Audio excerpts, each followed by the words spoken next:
இவ்வளவு நேரம் நான் இதெல்லாம் ரொம்ப சாஃப்டா சொல்லிட்டு இருந்தேன். ஆனா பெண்களை தொந்தரவு செஞ்சுட்டு அப்படியே எஸ்கேப் ஆகி போயிடலாம்னு நினைக்கிறவங்களுக்கு நான் ஒரு வார்னிங்காவே சொல்றேன்.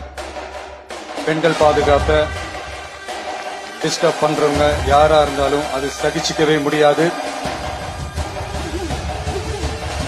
அவங்களுக்கான தண்டனைக்கான நடவடிக்கைகள் எல்லாமே போலீஸ் டிபார்ட்மெண்ட்ல இருந்து ரொம்ப கடுமையான ஒரு தண்டனையா இருக்கும், கடுமையான ஒரு நடவடிக்கைகளா இருக்கும்.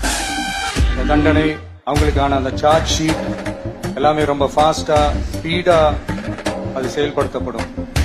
என்ன ஒண்ணு, அந்த ஸ்பீட்ல நிரபராதிகள் யாரும் தண்டிக்கப்பட்டிருக்கூடாது. இதையும் காவல் அதிகாரிகள் மைண்ட், தப்பு செஞ்சவங்களுக்கு மட்டுமே இந்த உண்மையான கடுமையான தண்டனை கோர்ட் மூலியமா வாங்கி தரணும். அப்பதான் அதை பார்த்து தப்பு செய்ய நினைக்கிறவங்களுக்கு கூட தப்பு செய்யக்கூடாதுன்ற அந்த ஒரு பயம்